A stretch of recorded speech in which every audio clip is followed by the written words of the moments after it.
La víspera de Acción de Gracias me echaron de casa como si fuera basura. Jamás pensé que mi propia hija sería capaz de destrozarme así. Hoy, te voy a contar algo que nunca pensé que contaría. ¿Y si tú, por un segundo, sientes que esto parece familiar? Solo te pido que dejes un like y te suscribas. Me va a ayudar a continuar desabafando. Me llamo Carmen Herrera, tengo 62 años, y durante 30 años viví en una casa de 2 plantas en el barrio de Salamanca, Madrid.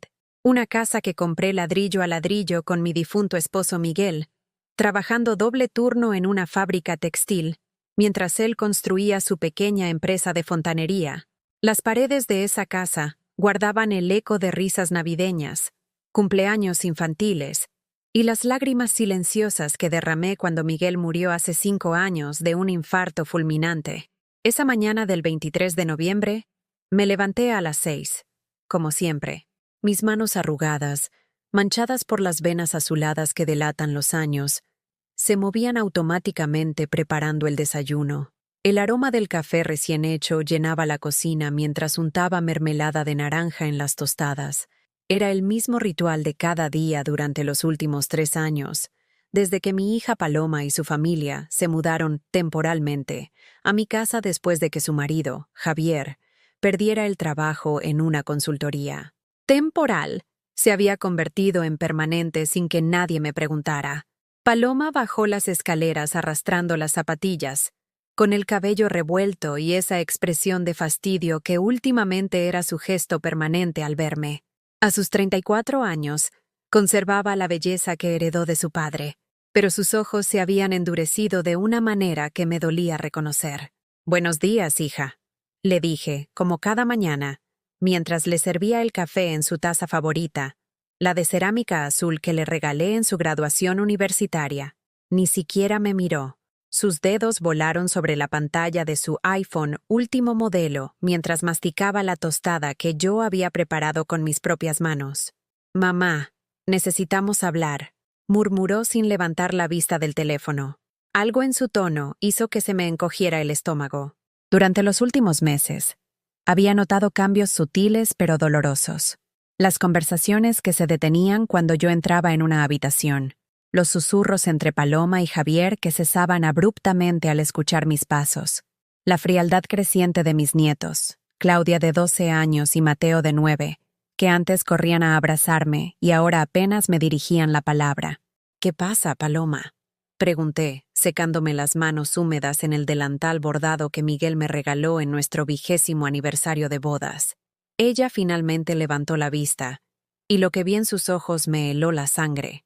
No había amor, no había respeto, solo hastío, como si estuviera mirando algo que ya no servía, algo que había que desechar.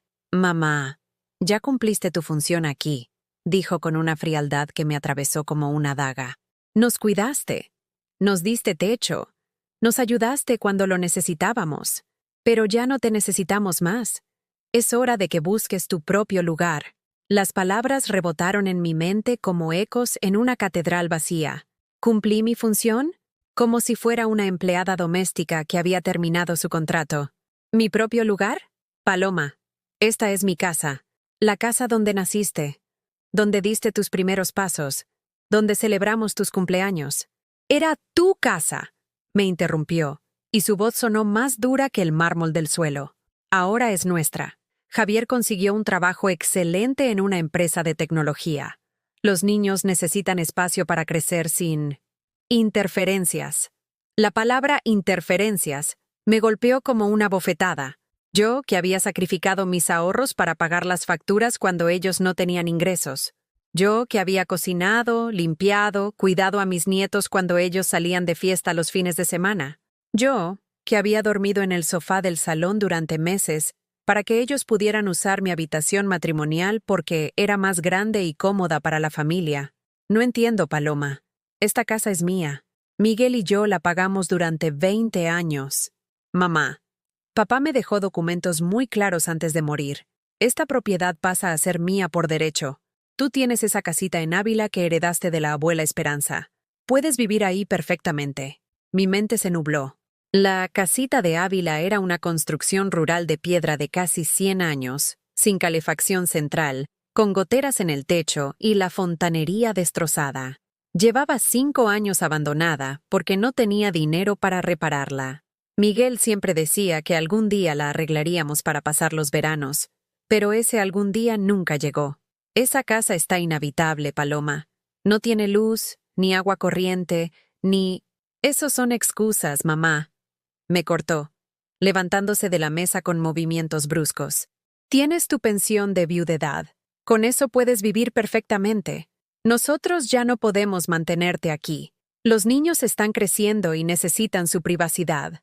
En ese momento, bajaron Claudia y Mateo corriendo hacia la cocina. Mis nietos, que solían saltar a mis brazos gritando, «¡Abuela Carmen!», ahora pasaron a mi lado como si fuera invisible. Claudia tomó su mochila del colegio sin mirarme. Mateo agarró una galleta del frasco que yo mantenía siempre lleno para él. «Buenos días, abuela», murmuró Mateo sin levantar la vista, como si le hubieran enseñado que el saludo era una obligación molesta. «Buenos días, mi amor», susurré, intentando tocarle la cabeza. Pero él se apartó instintivamente. Paloma los acompañó hasta la puerta y regresó con esa sonrisa falsa que había perfeccionado para las ocasiones incómodas. «Como ves, mamá, tienen prisa. El colegio, las actividades extracurriculares. Ya no tienen tiempo para... esto». Esto era yo, su abuela, la mujer que los había criado durante los primeros años mientras sus padres se establecían profesionalmente. «Paloma, por favor, no me hagas esto. Soy tu madre. Y yo soy una madre también», replicó con sequedad. «Y mi prioridad son mis hijos. No puedo seguir cargando con responsabilidades adicionales. Responsabilidades adicionales. Esa era yo para mi propia hija. Te doy hasta mañana por la noche para que recojas tus cosas personales», continuó, mirando su reloj como si fuera tarde para una cita importante. «El viernes viene un tasador para evaluar las reformas que queremos hacer. Tu habitación la vamos a convertir en un estudio para Javier. Mi habitación, la habitación donde Miguel y yo habíamos compartido 30 años de matrimonio, donde él murió agarrando mi mano mientras le susurraba que todo iba a estar bien, donde yo había llorado todas las noches después de su funeral, abrazando su almohada que aún conservaba su aroma a colonia barata y honestidad. «¿Y si me niego?», pregunté con un hilo de voz. Paloma me miró con una mezcla de pena y fastidio. «Mamá, no me obligues a llamar a la policía. Los papeles están en orden. Esta casa es legalmente mía desde que papá murió. Has estado viviendo aquí por mi generosidad, pero esa generosidad tiene límites. Generosidad. Como si los 3 años que había invertido en mantener a flote a su familia hubieran sido un favor que ella me hacía al permitirme pagar sus gastos. Esa noche, empaqué mis pertenencias en 2 maletas de cuero marrón que Miguel me regaló para nuestro viaje de luna de miel a París. Dentro cabían algunas ropas de invierno, fotografías familiares que Paloma me permitió llevar, el rosario de mi madre, y los pocos documentos que probaban mi existencia. Todo lo que quedaba de 62 años de vida cabía en 2 maletas desgastadas. Al día siguiente, Paloma no estaba cuando salí de casa por última vez. Me había dejado sobre la mesa de la cocina las llaves de la casita de Ávila y una nota escrita a mano. «Mamá, esto es lo mejor para todos. Con el tiempo lo entenderás. Cuídate, Paloma». Ni siquiera tuvo el valor de despedirse cara a cara. Cargué las maletas en mi viejo Seat León del 2010, el único bien que quedaba completamente a mi nombre, y arranqué sin mirar atrás. Pero no pude evitar ver por el retrovisor cómo la casa se hacía más pequeña hasta desaparecer entre las calles del barrio, donde había sido feliz durante 3 décadas. Conduje sin rumbo durante horas, llorando en silencio mientras la radio anunciaba las festividades del Día de Acción de Gracias. Una celebración estadounidense que Madrid había adoptado comercialmente, llena de familias reunidas dando gracias por lo que tenían. Yo daba gracias por lo que acababa de perder. Habían pasado 3 décadas. 3 décadas completas de mi vida entregadas a una hija que ahora me veía como un estorbo. Mientras conducía por la autopista A6 hacia Ávila, mi mente se llenó de recuerdos que dolían como cristales rotos en una herida abierta. Recordé cuando Paloma tenía 8 años y se rompió el brazo cayéndose de la bicicleta. Yo abandoné mi turno en la fábrica para correr al hospital. Me despidieron por faltar sin aviso, pero no me importó. Mi hija me necesitaba. Pasé 3 días durmiendo en una silla incómoda de plástico junto a su cama, cantándole canciones de cuna hasta que el dolor cedió y pudo sonreír de nuevo. «Mamá, cuando sea grande voy a cuidarte como tú me cuidas a mí», me había susurrado con su vocecita de niña, mientras yo le acariciaba el cabello rubio que heredó de su padre. ¿Dónde estaba esa niña ahora? Recordé las noches en vela cuando tuvo neumonía a los 12 años. Miguel trabajaba en turno nocturno y yo me quedaba sola con ella, tomándole la temperatura cada hora, dándole las medicinas, mojándole la frente con paños húmedos cuando la fiebre subía demasiado. Llegué a dormir 4 horas en una semana entera. «Eres la mejor mamá del mundo», me había dicho cuando finalmente se recuperó, abrazándome con esos bracitos flacos que parecían demasiado débiles para abrazar tan fuerte. Recordé cuando se casó con Javier hace 14 años. Yo pagué la mitad de la boda con los ahorros que tenía guardados para comprarme un coche nuevo. Mi viejo Renault estaba deshecho, pero preferí que mi hija tuviera la boda de sus sueños en el Hotel Villarreal. Gasté más de 15.000 euros que no tenía, pidiendo préstamos que tardé 5 años en pagar. «Mamá, no sé cómo agradecerte todo esto. Eres increíble», me había dicho mientras yo le abrochaba el vestido de novia que también pagué yo. Porque los padres de Javier tenían otros gastos. Y cuando nacieron los niños, Dios mío, los sacrificios que hice. Dejé mi trabajo de media jornada en una tienda de ropa para convertirme en niñera gratuita. Claudia lloró sus primeros dientes en mis brazos, no en los de su madre. Mateo dio sus primeros pasos hacia mí, mientras Paloma estaba desarrollando su carrera profesional como arquitecta. Yo cambié pañales, preparé papillas, canté nanas, curé rasguños, consolé pesadillas. Durante 5 años fui más madre de mis nietos que su propia madre. Y cuando finalmente Paloma decidió que quería conectar más con sus hijos, yo pasé a ser la abuela que interfiere demasiado. Ahora, conduciendo hacia el exilio en una casa en ruinas, me preguntaba cuándo exactamente había dejado de ser indispensable para convertirme en una carga. ¿En qué momento los besos de buenas noches se volvieron saludos obligados? ¿Cuándo las llamadas diarias se transformaron en respuestas secas por WhatsApp? El teléfono sonó interrumpiendo mis pensamientos dolorosos. Era Paloma. «¿Mamá? ¿Ya llegaste a Ávila?» Su voz sonaba diferente, casi... ¿preocupada? «Estoy en camino», respondí con sequedad. «Oye, se me olvidó decirte. Los niños preguntaron por ti esta mañana. Claudia quería darte un dibujo que hizo en el colegio. Un dibujo. Mi nieta había hecho un dibujo para mí, y yo no estaría ahí para recibirlo». Sentí que se me cerraba la garganta. «Dile que la abuela la quiere mucho. Mamá, no te pongas melodramática.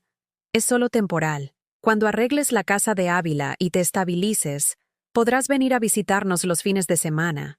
Visitarlos. Como si fuera una pariente lejana. Como si no fuera la mujer que les había dado la vida y 30 años de sacrificios. «¿Los fines de semana?», pregunté, sin poder ocultar la amargura. «Bueno, algunos fines de semana, cuando no tengamos planes familiares». Planes familiares. Yo ya no era parte de la familia. «Tengo que colgar, Paloma. Estoy manejando». «Está bien. Cuídate, mamá. Y no me hagas sentir culpable por esto. Es lo mejor para todos». Colgó antes de que pudiera responder. Probablemente era mejor así, porque no sabía qué decir. ¿Cómo le explicas a tu hija que te está matando en vida? ¿Cómo le dices que cada palabra suya es una puñalada? El GPS indicaba que faltaban 40 kilómetros para llegar a Ávila, cuando empezó a llorar. Una lluvia fina y fría de noviembre que hizo que el paisaje se volviera borroso, como si el mundo entero estuviera llorando conmigo. Fue entonces cuando vi las luces de emergencia parpadeando a un lado de la carretera. Una furgoneta Volkswagen blanca estaba detenida en el arcén, con el capó levantado. Un hombre de unos 40 años luchaba con una rueda de repuesto bajo la lluvia, empapado completamente. A través de las ventanas empañadas de la furgoneta, pude distinguir las siluetas de una mujer y varios niños. Mi primer instinto fue seguir conduciendo. Tenía mis propios problemas, mi propio corazón roto, mi propia vida destruida que atender. Pero algo en la escena me recordó a nosotros cuando Paloma era pequeña. Miguel y yo habíamos tenido un percance similar en una carretera de Segovia, lloviendo exactamente así, con Paloma de 6 años preguntando cada 5 minutos cuándo íbamos a llegar. Un anciano se había detenido a ayudarnos. Nunca supe su nombre, pero nunca olvidé su bondad. Reduje la velocidad y me detuve detrás de la furgoneta.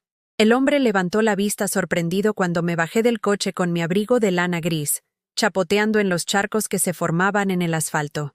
¿Necesita ayuda?, le grité por encima del ruido de la lluvia. «Señora, no se preocupe», me gritó de vuelta, limpiándose las manos grasientas en el pantalón. «Es solo la rueda. Ya casi termino». Pero vi que temblaba de frío y que sus movimientos eran cada vez más torpes. Me acerqué a la ventana del conductor y toqué el cristal. Una mujer morena, de unos 35 años, bajó el cristal.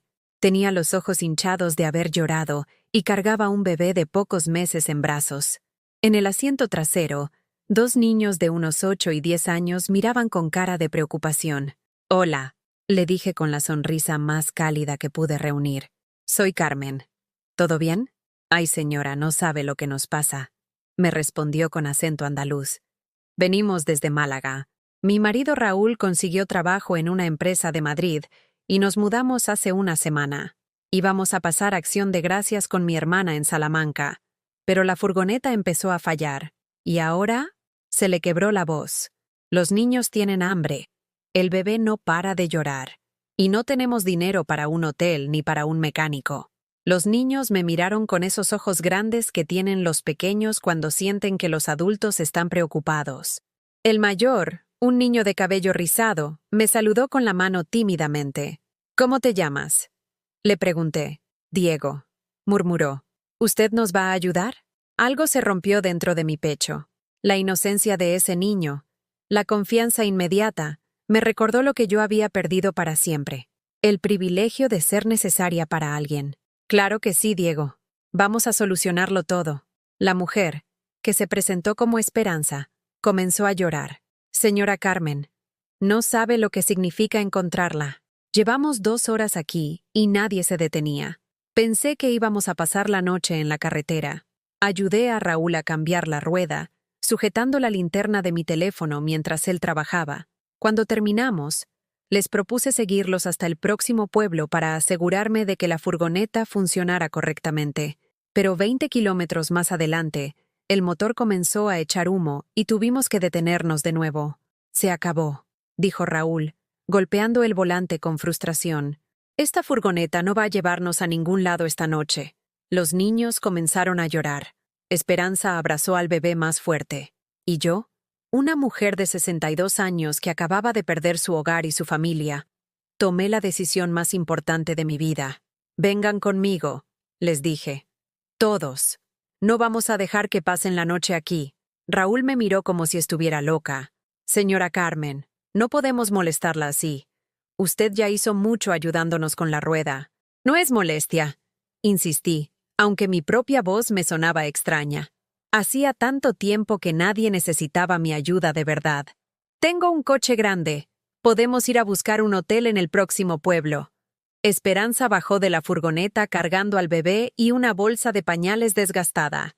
«Los niños, señora, son muy traviesos.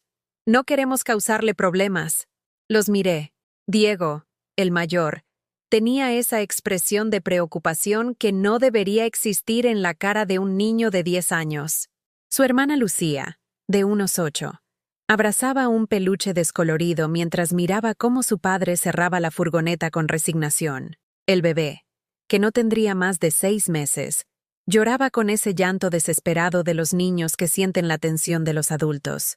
«No son traviesos», les dije con firmeza. «Son niños asustados. Igual que yo». Esa confesión se me escapó sin querer, pero era cierta. Yo también estaba asustada. Yo también me sentía perdida en una carretera mojada, sin saber hacia dónde ir. Cargamos sus pocas pertenencias en mi Seat León, mochilas escolares, una maleta pequeña, juguetes rotos y una bolsa de plástico con bocadillos a medio comer, que parecían ser toda su provisión de comida para el viaje. Mientras conducía hacia Ávila con esa familia de extraños en mi coche, Algo extraño comenzó a suceder en mi pecho. Por primera vez en meses, me sentía útil, necesaria, como si mi existencia tuviera algún propósito más allá de ser un estorbo para mi propia hija. Diego, sentado detrás de mí, rompió el silencio. Señora Carmen, ¿usted también está triste? La pregunta me golpeó como un puñetazo. Los niños siempre saben, siempre detectan el dolor de los adultos, aunque tratemos de esconderlo. ¿Por qué preguntas eso, cariño? Porque sus ojos están como los de mi mamá cuando papá perdió el trabajo. Rojos de llorar. Esperanza se giró desde el asiento del copiloto. Diego, no molestes a la señora Carmen con preguntas. No me molesta, dije, mirándolo por el retrovisor. Sí, Diego. Estoy triste. A veces los adultos también nos sentimos perdidos. ¿Y por qué está sola? ¿No tiene familia? La inocencia de su pregunta me atravesó el alma. ¿Cómo le explicas a un niño de 10 años que tu propia hija te echó de casa como si fueras una desconocida? Tengo una hija, admití. Pero a veces las familias no funcionan como deberían. Raúl, que había estado callado, habló por primera vez. Señora Carmen, nosotros sabemos lo que es estar solos. Cuando perdí el trabajo en Málaga, mis propios hermanos dejaron de hablarnos. Decían que éramos una carga, como si la mala suerte fuera contagiosa. Esperanza tomó su mano. Pero también conocimos gente buena, como usted, gente que nos ayudó sin conocernos, sin esperar nada a cambio. Llegamos a Ávila cuando ya había oscurecido completamente.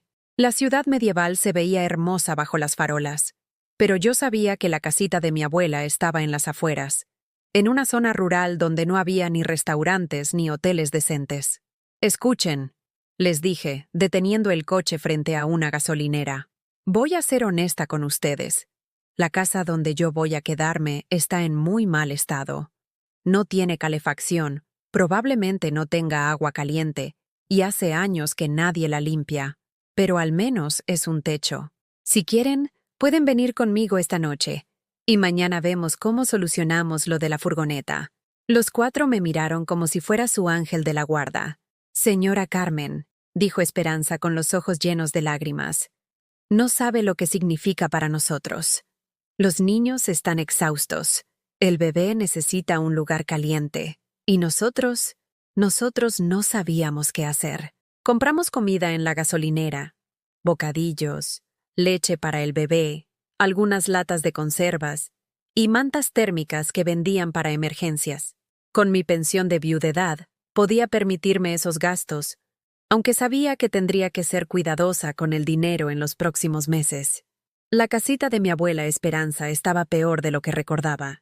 Las ventanas tenían los cristales rotos, la puerta principal apenas se sostenía en sus goznes, y el olor a humedad era tan fuerte que nos hizo toser al entrar, pero tenía lo básico: 4 paredes, un techo que no gotea demasiado, y una chimenea que funcionaba. «Papá, esto parece una casa encantada», susurró Lucía, aferrándose al brazo de su padre. «No está encantada, mi amor», le dije, encendiendo la linterna de mi teléfono. «Solo está sola, como yo, pero entre todos vamos a hacerla acogedora». Y eso hicimos. Durante 2 horas trabajamos como un equipo. Raúl encontró leña seca en un cobertizo y encendió la chimenea. Esperanza limpió una habitación donde pudimos extender las mantas térmicas como camas improvisadas. Los niños recogieron los cristales rotos y barrieron las hojas secas que habían entrado por las ventanas. Yo preparé una cena simple con las conservas que habíamos comprado, judías blancas con chorizo, pan tostado en la chimenea y leche caliente con miel para los niños.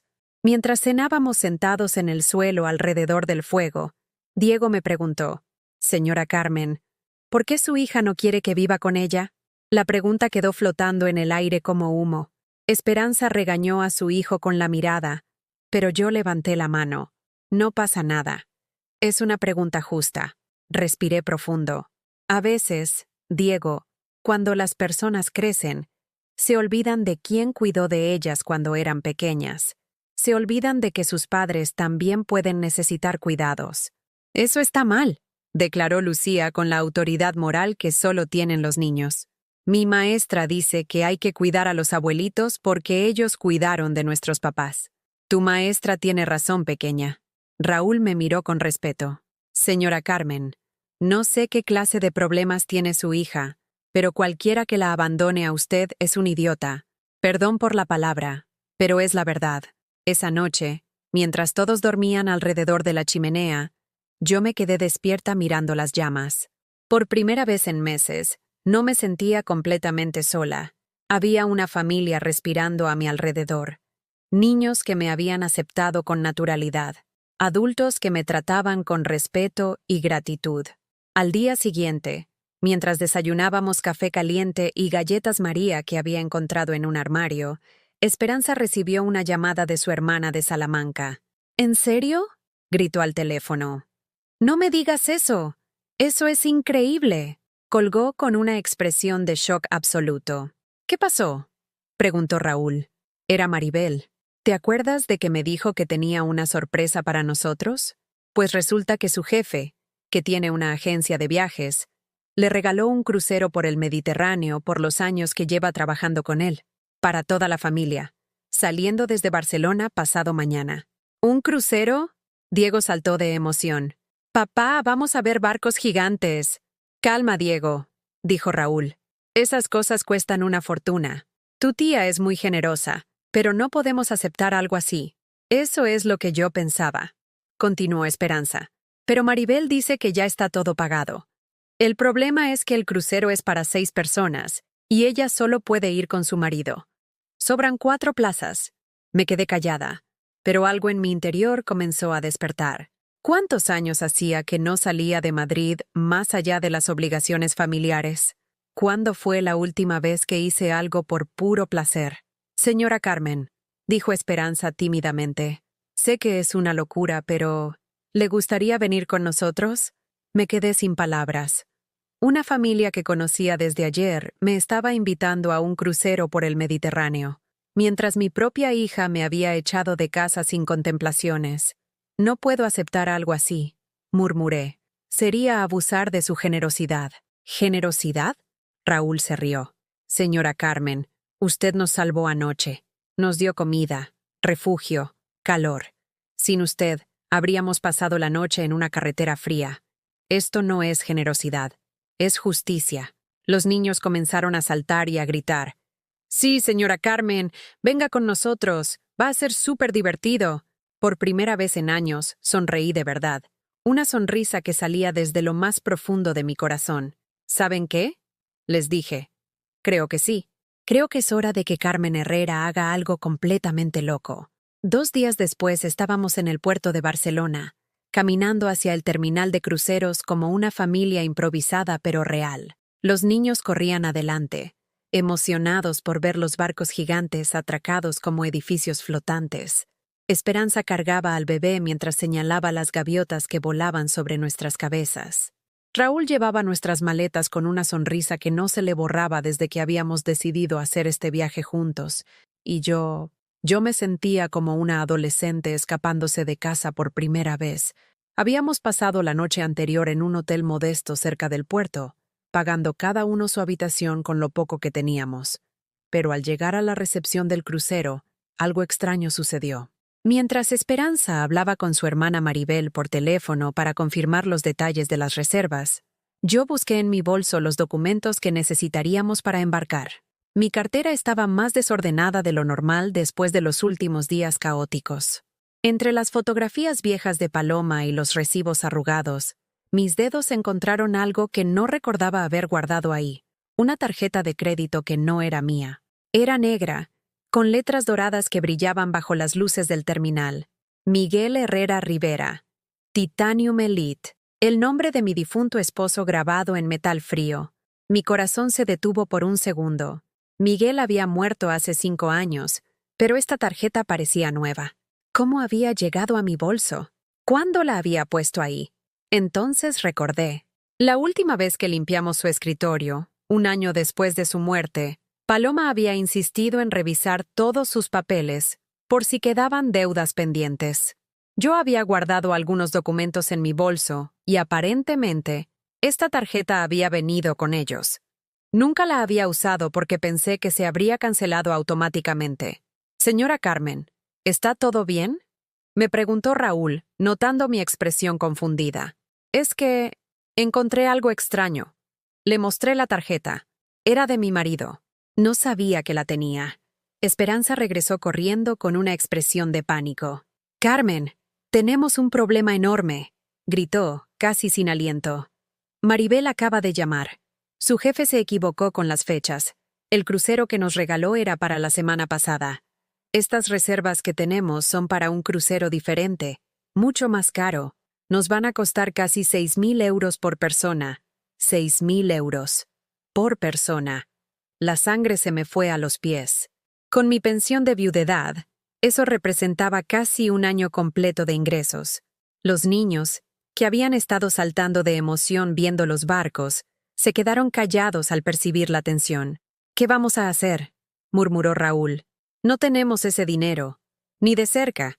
Miré la tarjeta negra en mi mano. Miguel siempre había sido meticuloso con las finanzas. Calculador. Si había dejado esta tarjeta en mis cosas, tenía que haber una razón. «Déjenme intentar algo», les dije, caminando hacia el mostrador de recepción. La joven detrás del mostrador, una chica de unos 25 años con el uniforme impecable de la naviera, me sonrió con esa cortesía profesional que usan en los hoteles caros. «Buenos días, señora. ¿En qué puedo ayudarla? Tengo unas reservas a nombre de la familia Molina, pero parece que hubo una confusión con las fechas. ¿Podrían revisar si es posible usar esta tarjeta para cubrir la diferencia?». Le extendí la tarjeta negra con manos temblorosas. La chica la tomó, la pasó por su lector, y su expresión cambió completamente. Sus ojos se abrieron como platos. «Señora Herrera», me miró con una mezcla de sorpresa y respeto. «¿Esta es su tarjeta?». «Era de mi esposo. Murió hace 5 años». «Entiendo». Tecleó algo en su computadora y frunció el ceño. «Señora, esta es una tarjeta Titanium Elite de por vida. Nivel empresarial premium. Según nuestro sistema, tiene cobertura completa para servicios de lujo, sin límite de gasto para cruceros y viajes familiares». No entendía qué me estaba diciendo. ¿Sin límite de gasto? ¿Eso qué significa exactamente?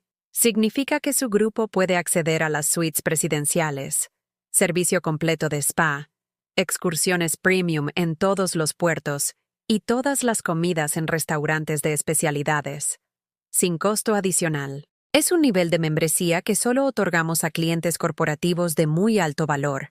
El mundo se me inclinó ligeramente. ¿Miguel tenía una tarjeta así? ¿Cómo? Él era fontanero. Tenía un pequeño negocio exitoso, pero nunca me había hablado de tarjetas de crédito corporativas ni de niveles premium de nada. «Debe haber un error», murmuré. «No hay error, señora Herrera. De hecho, tengo una nota en su cuenta. Dice que esta membresía fue específicamente diseñada para que usted pudiera usarla después del fallecimiento del titular. Su esposo la configuró así en 2018. 2018. Un año antes de morir. Miguel había estado planificando algo y nunca me lo dijo. Volví con la familia Molina, que me esperaba con caras largas junto al equipaje. «¿Qué pasó?», preguntó Esperanza. «Vamos a subir al barco», les dije con una voz que no sonaba como la mía. «Todos nosotros. En suites presidenciales». Diego pegó un grito de alegría que hizo que varias personas se giraran a mirarnos. «¿En serio, señora Carmen? ¿No se está burlando?». «No me estoy burlando, cariño. Aparentemente, mi esposo me dejó una sorpresa. Durante el proceso de check-in, un manager del crucero vino personalmente a atendernos. Nos asignaron 3 suites en la cubierta más alta del barco, con balcones privados que daban al Mediterráneo. Los niños corrieron de habitación en habitación, gritando de emoción al ver las camas gigantes, los baños de mármol y los minibares llenos de dulces y refrescos. «Carmen», me dijo Esperanza, sentándose en la cama de su suite mientras el bebé dormía en sus brazos. «Esto parece un sueño. No puedo creer que esté pasando». «Yo tampoco», admití, mirando por el balcón hacia el puerto de Barcelona que se hacía más pequeño mientras el barco comenzaba a navegar. Hace 3 días estaba llorando en una carretera, sin saber dónde dormir. Ahora estoy en un crucero de lujo con personas que me tratan como familia. «Usted es familia», dijo Raúl, apareciendo en la puerta con Diego y Lucía colgados de sus brazos. Los niños ya la adoptaron como abuela oficial. Y Esperanza y yo, bueno, usted nos salvó la vida. Literalmente. Esa noche, durante la cena en el restaurante principal del barco, recibí una llamada de Paloma. «Mamá, ¿dónde diablos estás? He estado llamando a la casita de Ávila y nadie contesta. Estoy en el mar, Paloma». «¿Cómo que en el mar? ¿Qué significa eso?» «Estoy en un crucero, en el Mediterráneo. Silencio absoluto del otro lado de la línea». «¿Un crucero? ¿Con qué dinero? Tu pensión apenas te alcanza para comer». «Con la tarjeta que tu padre me dejó. Una tarjeta que aparentemente tú no sabías que existía». Otro silencio, pero este era diferente. Podía escuchar su respiración acelerada. ¿Qué tarjeta? «Mamá, papá no tenía tarjetas de crédito especiales. Revisé todas sus cuentas cuando murió». «Pues aparentemente no revisaste todo, hija». «Mamá, no me digas que estás gastando dinero que no tienes en caprichos. Ya tienes bastantes problemas económicos como para...». «Paloma». La interrumpí con una calma que me sorprendió a mí misma. «Estoy cenando en un restaurante donde la comida cuesta más de lo que tú gastas en una semana. Tengo una suite con vista al mar que es más grande que el apartamento donde vivías antes de casarte. Y estoy acompañada de una familia que me trata con más respeto y cariño del que he recibido de ti en los últimos 5 años». «¿Una familia? ¿Qué familia?» «Una familia de verdad, Paloma. Gente que no me ve como una carga o un estorbo. Gente que aprecia lo que hago por ellos». «Mamá, estás siendo ridícula. Esa gente no te conoce. Solo quieren aprovecharse de ti y de tu dinero». «¿Mi dinero?» Me reí.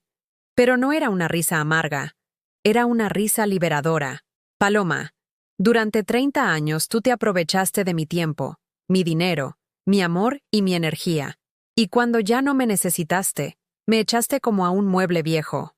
Estos extraños me han tratado con más dignidad en 3 días que tú en 3 años. Mamá, no cuelgues. Tenemos que hablar de esto cuando vuelvas. Los niños te extrañan. Claudia ha estado preguntando por ti». «¿Los niños me extrañan?» La voz se me quebró ligeramente. «Pues diles que su abuela está aprendiendo a vivir de nuevo. Y que cuando regrese, las cosas van a ser muy diferentes». Colgué el teléfono y volví a la mesa donde Diego me estaba guardando un trozo de pastel de chocolate. «Señora Carmen, ¿está bien? Se ve triste otra vez». «No estoy triste, cariño», le dije, revolviendo su cabello rizado. «Estoy liberándome». Los siguientes días en el crucero fueron como vivir en un sueño del que no quería despertar. Por las mañanas, desayunaba en el balcón de mi suite viendo el amanecer sobre el agua azul turquesa del Mediterráneo. Diego y Lucía aparecían siempre después de las 8, ya vestidos y listos para explorar el barco, preguntándome qué aventura tendríamos ese día. «Señora Carmen, hoy hay espectáculo de delfines», gritaba Diego, saltando en mi cama como si fuera su propio abuelo quien estuviera ahí. «Y también hay clase de baile», añadía Lucía, girando con su vestidito nuevo que habíamos comprado en la boutique del barco. «¿Viene con nosotros?» Por primera vez en años, alguien me incluía en planes divertidos. No me pedían que cocinara, limpiara o cuidara. Me invitaban a participar, a disfrutar, a ser parte de la diversión. En Nápoles, subimos juntos al Vesubio. Raúl me ayudó a bajar del autobús turístico cuando mis rodillas protestaron por la caminata. Esperanza insistió en tomarme fotos junto al cráter del volcán, diciendo que necesitaba recuerdos de el día que Carmen Herrera conquistó una montaña. En Roma, mientras paseábamos por el Coliseo, Diego me tomó de la mano. «Señora Carmen, ¿usted cree que algún día voy a ser tan valiente como los gladiadores?» «Tú ya eres valiente, cariño. Dejaste tu casa, tu colegio, tus amigos para venir a una ciudad nueva con tus papás. Eso requiere muchísimo valor». El niño me sonrió con esa sonrisa pura que solo tienen los niños cuando sienten que un adulto realmente los entiende. «¿Y usted es valiente también? ¿Por eso está aquí con nosotros en lugar de estar con su hija mala?» Su inocencia me partió el corazón. Mi hija mala. Así era como Diego había catalogado a Paloma después de escucharme hablar por teléfono con ella. «Estoy aprendiendo a ser valiente, Diego. A veces toma tiempo, pero la tranquilidad no duró mucho». El cuarto día del crucero, mientras estábamos atracados en Palma de Mallorca, mi teléfono no paró de sonar. Paloma, una y otra vez. Cuando finalmente contesté, su voz sonaba diferente, desesperada. Mamá, ¿dónde encontraste esa tarjeta? Te lo dije. Estaba en mis cosas. Mamá, he estado revisando todas las cuentas de papá otra vez. Llamé al banco, a su contador, incluso a algunos de sus clientes viejos. Nadie sabe nada de una tarjeta corporativa. Algo en su tono me alertó. Había una urgencia que no entendía. ¿Y eso qué importa, Paloma? La tarjeta funciona. Está a mi nombre ahora. Importa porque hemos tenido algunos problemas económicos. Javier perdió el trabajo otra vez. Las facturas se están acumulando. Y si papá tenía cuentas que no sabíamos, ahí estaba. La verdadera razón de sus llamadas insistentes. No me extrañaba. No le preocupaba mi bienestar. Quería saber si había más dinero del que podía apropiarse. Paloma, cuando me echaste de casa me dijiste muy claramente que ya no era tu problema, que buscara mi propio lugar y me las arreglara sola.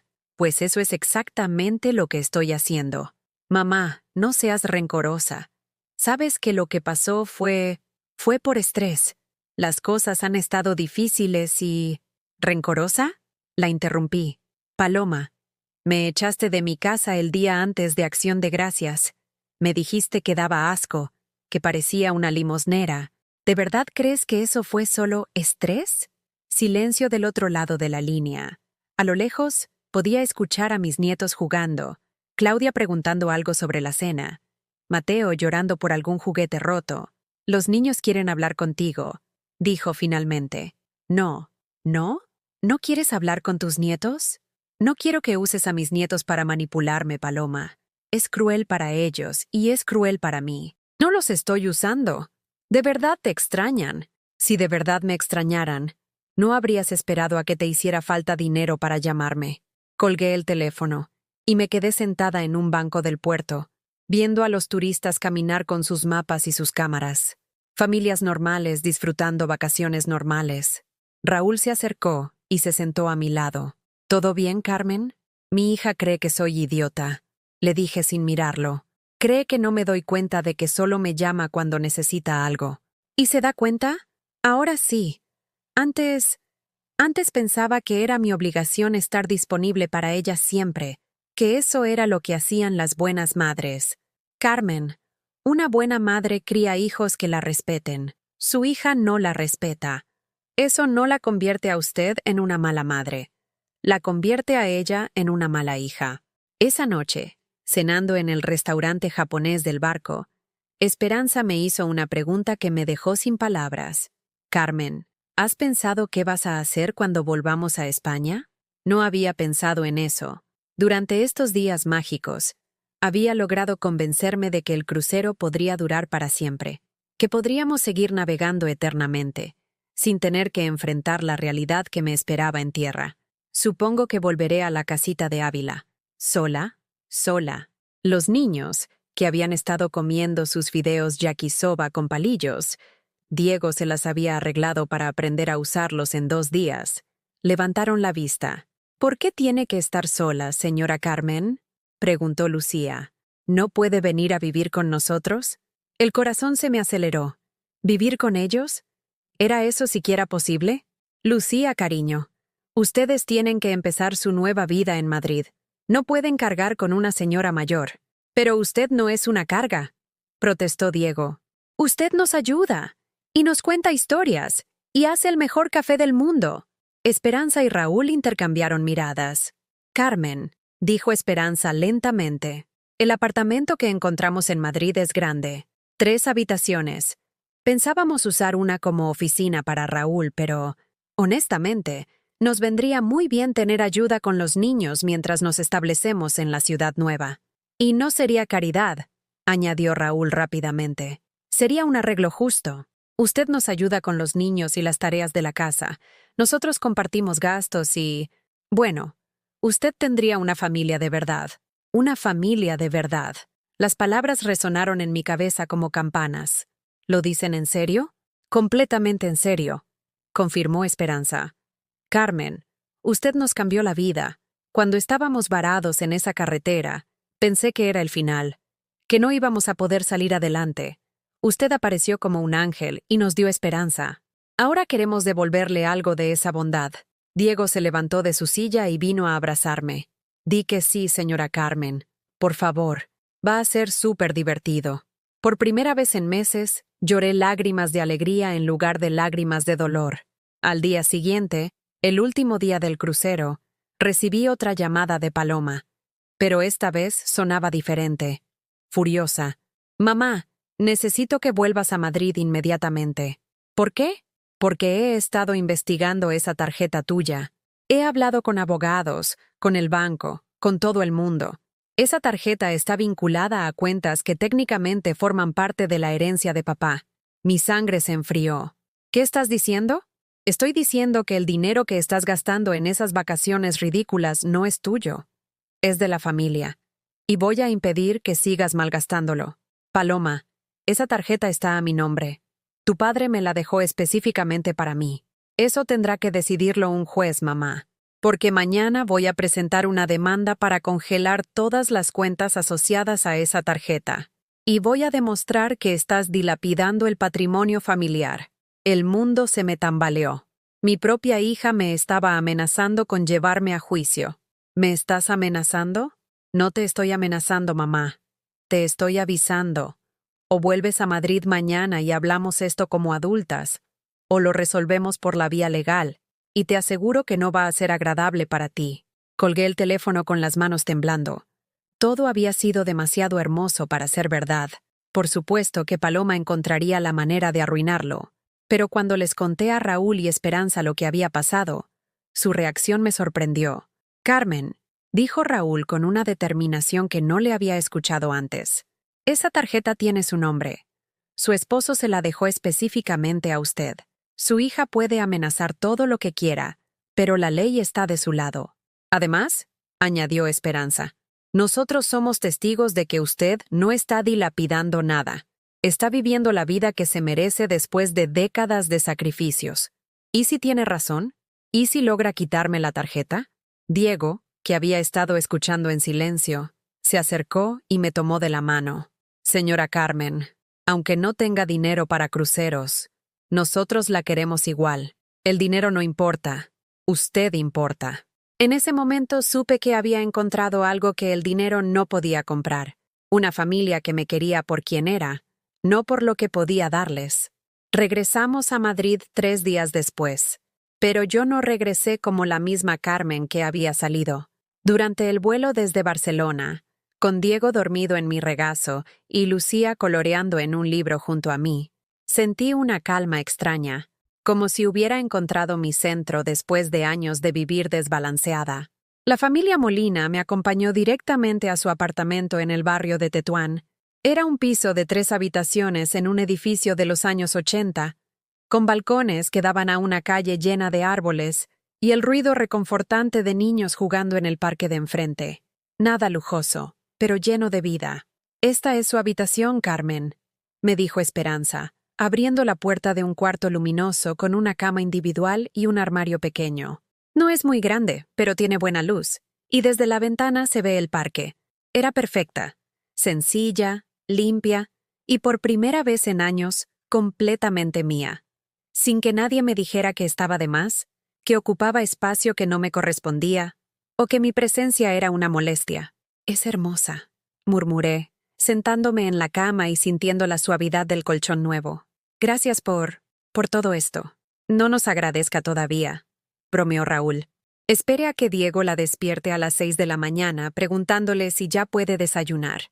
Esa primera noche dormí mejor de lo que había dormido en meses, sin pesadillas sobre casas vacías, sin el sonido fantasmal de pasos que ya no vendrían, sin el peso aplastante de la soledad. Por primera vez desde la muerte de Miguel, me sentí en casa, pero la tranquilidad duró poco. Al día siguiente, mientras preparaba el desayuno para los niños, una rutina que había adoptado naturalmente y que ellos habían aceptado con alegría, sonó el timbre del apartamento. Era Paloma. La vi a través de la mirilla antes de abrir. Llevaba su traje de abogada más formal, tacones altos, y esa expresión de determinación fría que yo conocía demasiado bien. Junto a ella estaba Javier, con cara de estar incómodo pero decidido a apoyar a su esposa. «Hola, mamá», dijo cuando abrí la puerta, entrando sin esperar invitación. Tenemos que hablar. Diego y Lucía, que estaban en la mesa del desayuno, se quedaron callados instantáneamente al escuchar su tono. Buenos días, Paloma, respondí con calma. Javier, ¿quiénes son estos? Preguntó Paloma, mirando a los niños como si fueran intrusos en un lugar que no les pertenecía. Son Diego y Lucía, dije, poniendo una mano protectora en el hombro de Diego. Los hijos de la familia con la que vivo ahora. ¿La familia con la que vives? Paloma se rió con incredulidad. Mamá, ¿te has vuelto loca? ¿Estás viviendo con desconocidos? Estoy viviendo con gente que me respeta, repliqué tranquilamente. ¿Qué quieres, Paloma? Ella sacó una carpeta de documentos de su bolso de diseñador. Quiero que firmes estos papeles. Son documentos para transferir la administración de esa tarjeta de crédito a mi nombre. Para protegerte de ti misma. ¿Protegerme de mí misma? Mamá, gastaste más de 30.000 euros en una semana. En un crucero. ¿Te das cuenta de lo irresponsable que es eso para una persona de tu edad y situación económica? Diego se levantó de su silla. Señora Carmen no es irresponsable, dijo con la voz temblorosa pero valiente. Ella nos ayudó cuando nadie más lo hizo. Paloma lo miró con el mismo desdén con el que habría mirado a un insecto. Niño, los adultos están hablando. Vete a tu cuarto. No le hables así, dije, mi voz subiendo de volumen por primera vez. Diego, quédate aquí. Esta es tu casa. ¿Su casa? Paloma se giró hacia mí con los ojos llenos de furia. Mamá, te has vuelto completamente senil. Estás viviendo con extraños, gastando dinero que no es tuyo, y ahora defiendes a niños que no son tu responsabilidad. En ese momento entraron Esperanza y Raúl desde la cocina, alertados por los gritos. ¿Hay algún problema? Preguntó Raúl con voz firme. ¿Quiénes son ustedes para meterse en los asuntos de mi familia? Le espetó Paloma. Somos la familia de Carmen, respondió Esperanza con una calma que contrastaba brutalmente con la agresividad de Paloma. Y usted está gritando en nuestra casa. ¡Carmen es mi madre!, gritó Paloma. Y estos papeles demuestran que está siendo manipulada por aprovechados. ¡Aprovechados! La voz se me quebró de indignación. Paloma. Durante 3 años viví en mi propia casa pagando todas las facturas mientras tú y tu familia vivían gratis. Te pagué la boda, te cuidé los hijos, te di todos mis ahorros cuando lo necesitaste. ¿Y ahora me dices que ellos se aprovechan de mí? Eso era diferente. Yo soy tu hija. Era tu obligación. Mi obligación no era ser tu esclava por el resto de mi vida. El silencio que siguió fue ensordecedor. Los niños se habían quedado pegados el uno al otro, asustados por la tensión. Javier miraba el suelo, claramente incómodo. Esperanza tenía el bebé en brazos y lo mecía suavemente para calmarlo. Paloma respiró profundo y cambió de táctica. Mamá, mira, sé que las cosas se salieron de control cuando te pedí que te fueras de casa, pero era temporal. Solo necesitábamos espacio para reorganizar nuestras vidas. Ahora que Javier tiene trabajo otra vez, puedes volver. ¿Puedo volver? La miré incrédula. ¿Después de llamarme limosnera? ¿Después de decirme que te daba asco? ¿Después de amenazarme con demandas? Fueron momentos de estrés. Tú sabes cómo soy cuando estoy presionada. Sí, Paloma. Sé exactamente cómo eres cuando estás presionada. Te conviertes en alguien cruel y egoísta que es capaz de destrozar a su propia madre con tal de salirse con la suya. Javier finalmente levantó la vista. Carmen, los niños la extrañan mucho. Claudia llora por las noches preguntando cuándo va a volver la abuela. Un puñal directo al corazón. Mis nietos, los niños que había criado como una segunda madre. Si Claudia me extraña tanto, ¿por qué Paloma no me permitió hablar con ella cuando llamé? Porque pensé que sería mejor esperar a resolver esto en persona, murmuró Paloma, perdiendo parte de su agresividad. Mentira, dije con claridad cristalina. No me dejaste hablar con ellos porque sabías que si escuchaba su voz, podría ceder a tus manipulaciones. Como siempre, saqué mi teléfono y marqué un número. ¿A quién llamas?, preguntó Paloma alarmada. Al banco, para confirmar que la tarjeta está legalmente a mi nombre y que Miguel la configuró específicamente para que yo la usara después de su muerte. Durante los siguientes 10 minutos, mientras hablaba con el servicio al cliente del banco, Pude ver cómo la cara de Paloma se iba descomponiendo. Cada confirmación que recibía del otro lado de la línea era un golpe más a sus planes de quitarme lo poco que me quedaba. Sí, lo entiendo perfectamente, dije por teléfono. La cuenta está a mi nombre. Fue configurada por mi esposo antes de su muerte específicamente para mí, y yo tengo completa autoridad legal sobre su uso. ¿Puede alguien más reclamar esos fondos? Entiendo. Gracias. Colgué y miré directamente a Paloma. La tarjeta es mía, legal y completamente mía. Miguel tenía una cuenta empresarial separada que nunca mencionó en el testamento porque sabía que si lo hacía, tú intentarías quitármela. La configuró para que solo yo pudiera acceder a ella después de su muerte. Eso no puede ser cierto, susurró Paloma. Tu padre me conocía mejor de lo que tú me has conocido nunca. Sabía que yo lo necesitaría algún día, y sabía que tú intentarías arrebatármelo. Raúl se acercó y se puso a mi lado. Señora Paloma, creo que es hora de que se vaya. Usted no me puede echar. Estoy hablando con mi madre. Está gritando en mi casa, dijo Esperanza con voz firme. Y está asustando a mis hijos. Paloma me miró con una mezcla de desesperación y rabia. Mamá, si no vuelves conmigo, si no firmas estos documentos, no vas a poder ver a Claudia y Mateo nunca más. La amenaza final. El último recurso de alguien que sabía que había perdido. Paloma, le dije con una calma que me sorprendió. Esos niños van a crecer. Van a hacerse adultos. Van a hacer preguntas sobre por qué su abuela desapareció de sus vidas. Y cuando llegue ese momento, tú vas a tener que explicarles que elegiste el dinero por encima del amor, que preferiste la manipulación por encima de la familia. No me digas cómo criar a mis hijos. Yo no te voy a decir nada más, Paloma, porque desde hoy tú y yo no tenemos nada más que hablarnos. Le entregué las llaves de la casita de Ávila. Puedes quedarte con esto también. Al fin y al cabo, siempre quisiste quedarte con todo lo que era mío. Paloma tomó las llaves con manos temblorosas. Mamá, por favor, no puede terminar así entre nosotras. Ya terminó, hija. Terminó el día que me echaste de casa. Yo solo me tardé un poco en darme cuenta. La vi irse, seguida por Javier, que no se atrevió a mirarme a los ojos. Cuando la puerta se cerró, Diego vino corriendo y me abrazó. Señora Carmen, ¿está triste? No, cariño, le dije. Y por primera vez en meses, era completamente cierto. No estoy triste. Estoy libre. 2 semanas después del enfrentamiento con Paloma, cuando pensé que finalmente había encontrado la paz, recibí un mensaje de WhatsApp que me heló la sangre. Era de un número desconocido, pero reconocí inmediatamente la foto de perfil. Claudia, mi nieta de 12 años. Abuela Carmen, por favor no me olvides. Mamá dice que ya no nos quieres porque tienes una familia nueva. ¿Es verdad? El teléfono se me cayó de las manos. Esperanza, que estaba preparando la cena junto a mí, lo recogió y leyó el mensaje. Dios mío, Carmen. Esa mujer está usando a los niños para hacerte daño. Me senté en una de las sillas de la cocina, sintiendo como si me hubieran dado un golpe en el estómago.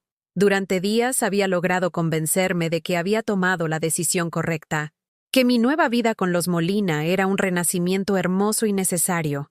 Pero ese mensaje de Claudia me devolvía a la realidad más cruel. Había nietos inocentes en el medio de esta guerra. ¿Qué le digo?, murmuré, tomando el teléfono con manos temblorosas. La verdad, respondió Raúl, que había escuchado desde el salón. Siempre la verdad. Le escribí, mi amor, te quiero más que a mi propia vida. Mamá está confundida y dolida, pero tú no tienes la culpa de nada. Abuela Carmen te va a querer siempre, sin importar lo que pase. La respuesta llegó inmediatamente. ¿Puedo verte? Solo 5 minutos. Por favor. El corazón se me partió en 1000 pedazos. Le escribí la dirección del parque que estaba frente al apartamento, y le dije que estaría ahí a las 5 de la tarde. Voy contigo, dijo Esperanza sin dudarlo. Y nosotros también, añadió Diego, que había estado escuchando toda la conversación. Si esa señora mala viene, no va a poder gritarle porque hay testigos. A las 5 en punto, estaba sentada en un banco del parque, con Esperanza a mi lado y Diego y Lucía jugando en los columpios cercanos. pero manteniendo distancia suficiente para darme privacidad. A las 5:10 vi aparecer una figura familiar corriendo entre los árboles. Era Claudia. Pero cuando se acercó, el shock me dejó sin respiración. Mi nieta había perdido peso, tenía ojeras profundas y llevaba la misma ropa arrugada que usaba para dormir. Se veía abandonada. ¡Abuela!, gritó, corriendo hacia mí con lágrimas rodando por sus mejillas. Pensé que ya no me querías. La abracé con tanta fuerza que pensé que se me iba a romper el corazón.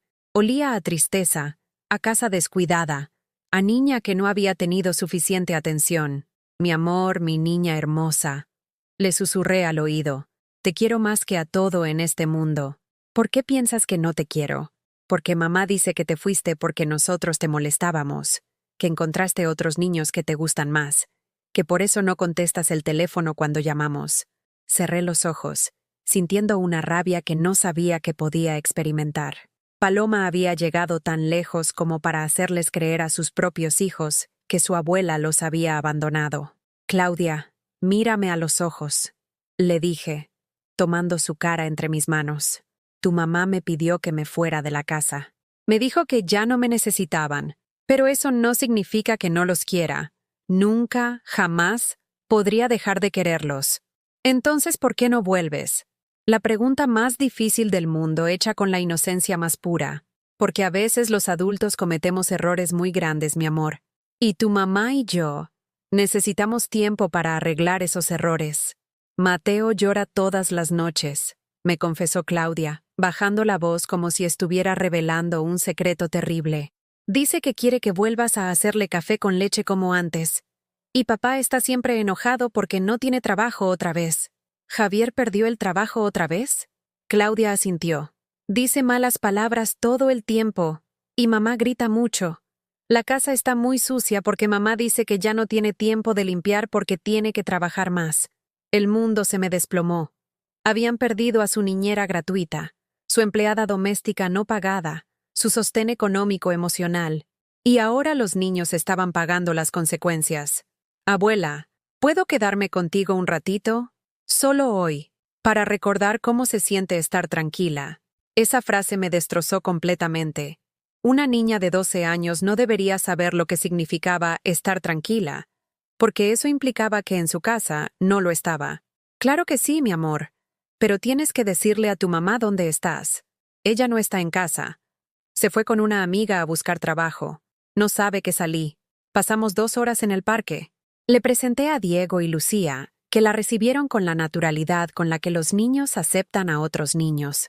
Jugaron en los columpios, corrieron entre los árboles, y por primera vez en semanas vi a mi nieta reírse de verdad. Esperanza había traído merienda para todos, bocadillos de jamón y queso, zumo de naranja, y galletas caseras que había horneado esa mañana.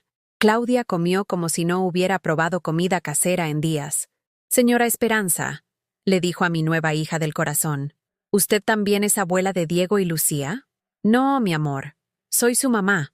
Ah, es que actúa como mi abuela Carmen, se preocupa por la comida y por si tenemos frío.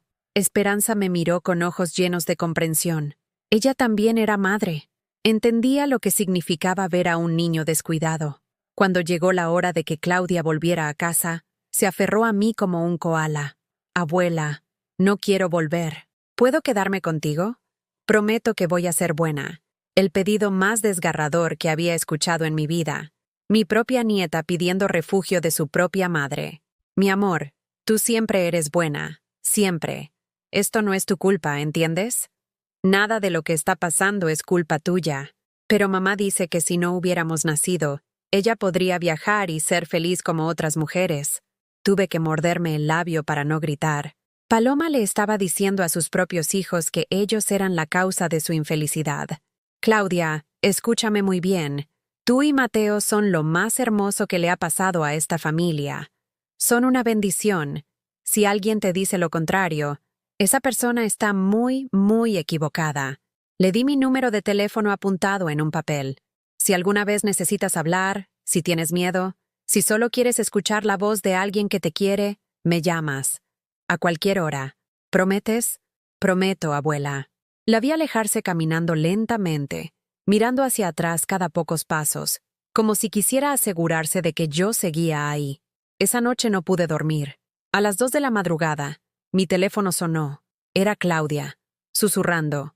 Abuela, mamá y papá están gritando muy fuerte. Mateo está llorando.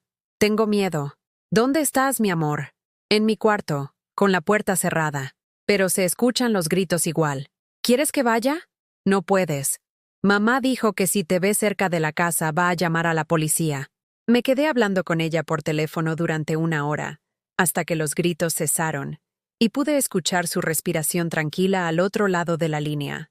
Se había quedado dormida con el teléfono en la oreja. Al día siguiente, tomé una decisión que me cambiaría la vida para siempre. Fui a una oficina de servicios sociales. Buenas tardes, le dije a la trabajadora social que me atendió, una mujer joven con ojos amables. Quiero reportar una situación de negligencia infantil. Durante 2 horas le conté todo. Los gritos nocturnos, el aspecto descuidado de Claudia, las cosas que me había dicho sobre la falta de comida adecuada y la limpieza en la casa. Le mostré los mensajes de WhatsApp. Le expliqué la situación familiar.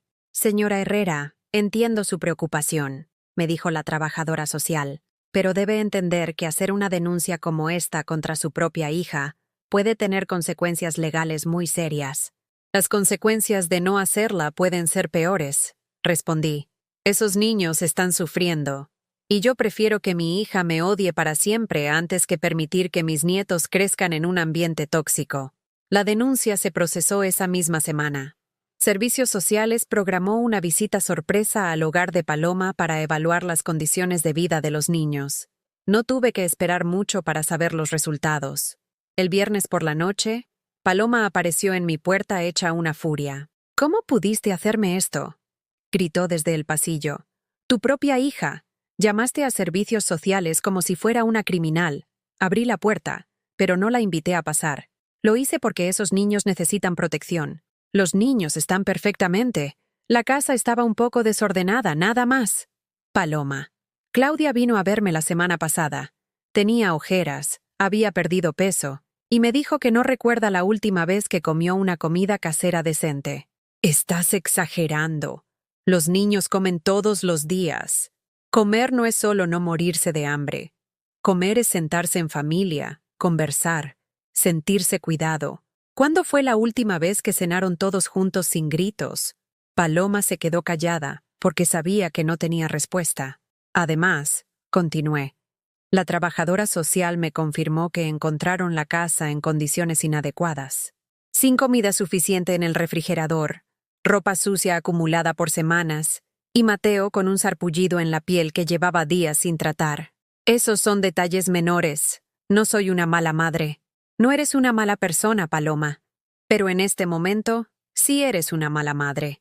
Y si no cambias, vas a perder a esos niños para siempre. La vi desplomarse. Por primera vez desde que era adulta, vi a mi hija llorar de verdad.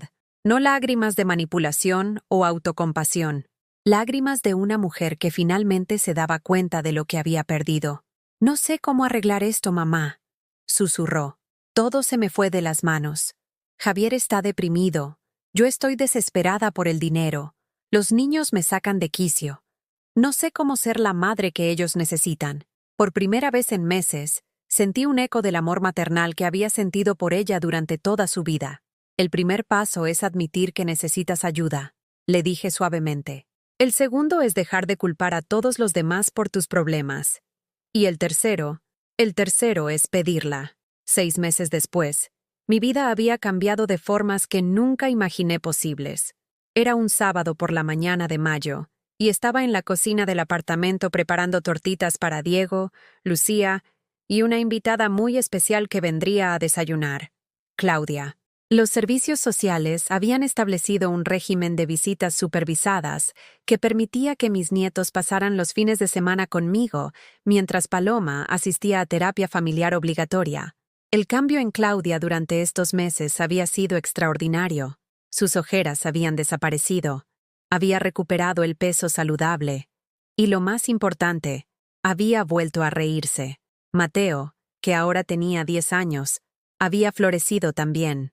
Ya no era el niño tímido y asustado que recordaba de mis últimos días en la casa. Era curioso, hablador, y se había vuelto inseparable de Diego. «Señora Carmen», gritó Diego desde el salón. Ya llegaron Claudia y Mateo. Escuché la puerta abrirse y la voz familiar de mi nieta. «Huele a tortitas. Abuela, te extrañé mucho esta semana».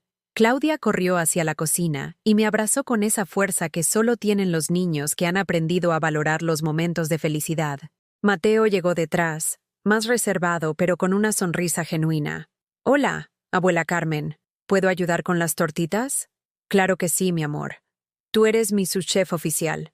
Mientras cocinábamos todos juntos, Diego mezclando la masa, Lucía poniendo la mesa, Claudia cortando fresas, y Mateo vigilando que no se quemaran las tortitas, sentí una plenitud que no había experimentado jamás. Esta cocina llena de risas infantiles, de conversaciones superpuestas, de pequeños accidentes que se convertían en carcajadas, era exactamente el hogar que siempre había soñado tener. Esperanza entró cargando al bebé, que ahora tenía casi 1 año, y había empezado a dar sus primeros pasos tambaleantes.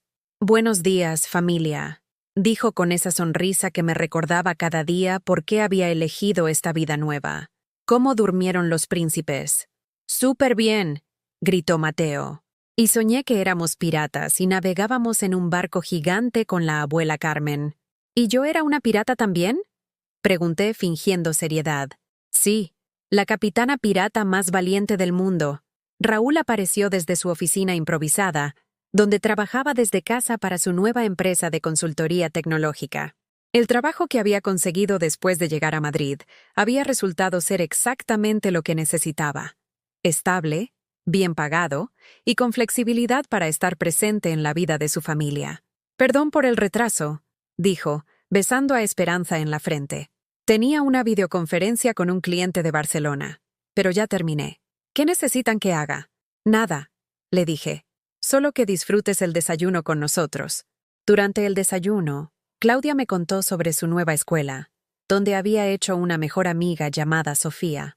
Mateo me habló sobre el equipo de fútbol en el que se había inscrito y cómo había marcado su primer gol la semana anterior.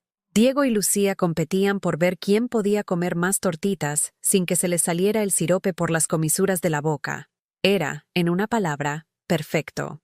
Era la familia que había anhelado toda la vida, sin saber que era posible encontrarla fuera de los lazos de sangre. Después del desayuno, mientras los niños jugaban en el parque de enfrente, mi teléfono sonó. Era Paloma. Durante estos 6 meses, nuestras conversaciones habían cambiado gradualmente. Inicialmente eran tensas, llenas de reproches mutuos y silencios incómodos. Pero la terapia familiar había empezado a surtir efecto, tanto en ella como en mí. Habíamos aprendido a comunicarnos sin heridas, sin ataques, sin la manipulación que había caracterizado nuestra relación durante años. «Hola, mamá. ¿Cómo están los niños?» «Felices», respondí simplemente. «Mateo marcó un gol esta semana, y Claudia tiene una nueva mejor amiga. Me alegro mucho». Y pude escuchar en su voz que lo decía sinceramente. «Mamá, ¿podemos hablar cuando los traigas de vuelta esta tarde? Hay algo importante que quiero decirte». «Claro, Paloma. ¿Todo bien?» «Sí, creo que sí. Por primera vez en mucho tiempo, creo que todo va a estar bien». Esa tarde, después de una jornada llena de risas, juegos en el parque, un almuerzo improvisado con sándwiches y una siesta colectiva en el sofá mientras veíamos una película de animación, llegó el momento de llevar a mis nietos de vuelta con su madre. El apartamento de Paloma había cambiado drásticamente. Estaba limpio, ordenado, con flores frescas en la mesa del comedor y el aroma a comida casera flotando en el aire. Javier me recibió con una sonrisa genuina, algo que no había visto desde hacía años. «Carmen, qué bueno verte. Los niños se ven fantásticos». «Gracias, Javier. ¿Cómo van las cosas por aquí?» «Mejor. Mucho mejor. Conseguí un trabajo nuevo. Esta vez algo más estable. Y Paloma. Bueno, Paloma está haciendo un trabajo increíble en terapia». Paloma apareció desde la cocina, secándose las manos en un delantal que reconocí inmediatamente. Era el mismo que yo usaba cuando vivía con ellos. pero verla usándolo no me dolió como pensé que lo haría. En lugar de eso, me dio esperanza. Hola, mamá. Hola, Paloma. Nos sentamos en el salón mientras los niños corrían a sus habitaciones a buscar juguetes que querían mostrarme. Por primera vez en años, el ambiente no estaba cargado de tensión. Mamá, he estado pensando mucho en estos meses, comenzó Paloma, mirándome directamente a los ojos, sobre todo lo que pasó, sobre las cosas que te dije, sobre cómo te traté. Guardé silencio, dándole espacio para continuar. En terapia he entendido que yo proyecté en ti todas mis frustraciones sobre mi propia vida, mi matrimonio que no funcionaba como esperaba, mi carrera que se había estancado, mi sensación de estar atrapada. Te convertí en el enemigo cuando tú eras la única persona que me apoyaba incondicionalmente. Las palabras colgaron en el aire entre nosotras como un puente frágil pero real. Me costó mucho admitir esto, pero te usé, mamá. Te usé como empleada doméstica gratuita, como niñera no pagada, como sostén emocional, y cuando ya no te necesité para esas funciones, te descarté como si fueras un objeto. Sentí lágrimas formándose en mis ojos, pero no eran lágrimas de dolor, eran lágrimas de alivio. Mi hija finalmente entendía. Y la parte más horrible de todo esto es que cuando te fuiste y empezaste tu nueva vida, yo sentí celos. Celos de verte feliz sin mí. Celos de que hubieras encontrado una familia que te valorara. Celos de que hubieras descubierto que podías vivir sin cargar con mis problemas. Paloma, déjame terminar, por favor, me interrumpió suavemente. Quiero pedirte perdón. No una disculpa superficial para que vuelvas y me soluciones la vida otra vez. Un perdón real, profundo, por haberte tratado como si no tuvieras valor más allá de lo que podías darme. Me levanté del sofá y me acerqué a ella. Por primera vez en años, mi hija me dejó abrazarla de verdad. No fue un abrazo obligado o protocolar. Fue el abrazo de dos mujeres que finalmente se entendían. Te perdono, Paloma. Te perdono porque te amo, pero sobre todo porque veo que has cambiado realmente. No espero que vuelvas a vivir con nosotros, me dijo. Entiendo que tienes tu propia vida ahora, tu propia familia, pero me gustaría que pudiéramos reconstruir nuestra relación, desde cero, como adultas que se respetan mutuamente. Me gustaría eso también. Claudia y Mateo volvieron corriendo al salón, interrumpiendo nuestro momento con la naturalidad de los niños. ¡Abuela! ¡Mira lo que encontré! Claudia me mostró un dibujo que había hecho años atrás, cuando era más pequeña. Era una casa con 4 figuras: papá, mamá, Mateo y ella.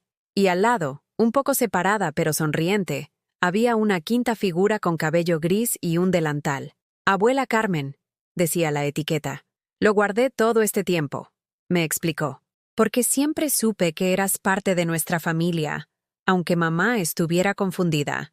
Esa noche, de vuelta en mi apartamento con los Molina, cenamos todos juntos como cada noche durante estos 6 meses.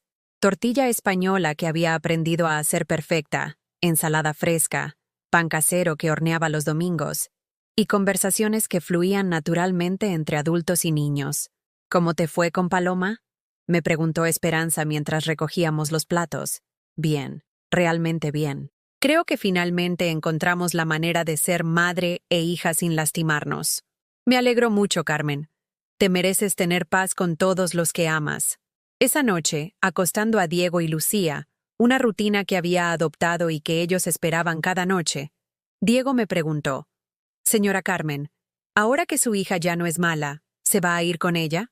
La pregunta me tomó por sorpresa, pero la respuesta fue inmediata y clara. No, mi amor. Mi lugar está aquí, con ustedes. Paloma ya no me necesita de la manera equivocada que me necesitaba antes. Ahora me necesita como madre, no como empleada. Y eso significa que puede amarme a la distancia, respetando que tengo mi propia vida.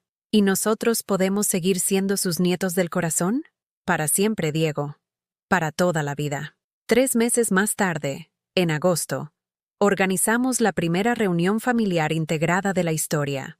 En un parque grande de Madrid, extendimos mantas bajo los árboles para un picnic que incluía a la familia Molina completa, a Paloma, Javier, Claudia y Mateo, y hasta a la hermana de Esperanza, Maribel, con su familia. Fue hermoso ver a todos los niños jugando juntos, sin conocer las complicadas historias de los adultos.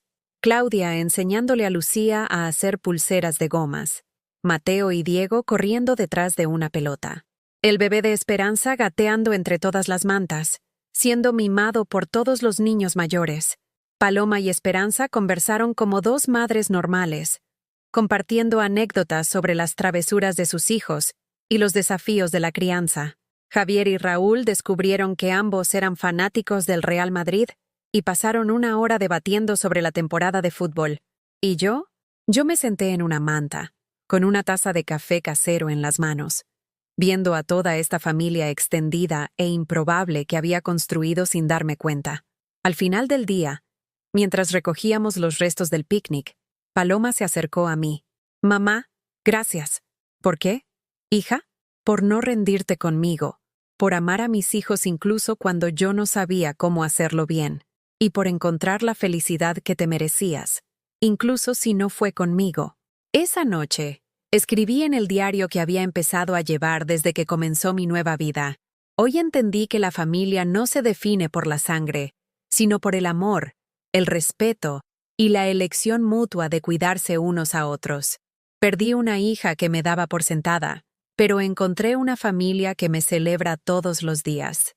Recuperé una hija que aprendió a valorarme, y gané nietos del corazón que me han enseñado que el amor puede multiplicarse infinitamente sin dividirse jamás.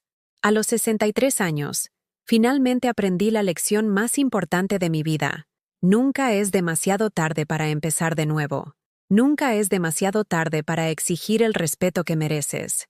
Y nunca es demasiado tarde para encontrar dónde realmente perteneces. ¿Has vivido tú alguna vez algo parecido? ¿Conoces a alguien que haya tenido que elegir entre la comodidad de lo conocido y la dignidad de lo nuevo? Cuéntamelo en los comentarios. Si esta historia te llegó al corazón, déjame tu like y suscríbete al canal para que este mensaje llegue a alguien que necesita escucharlo.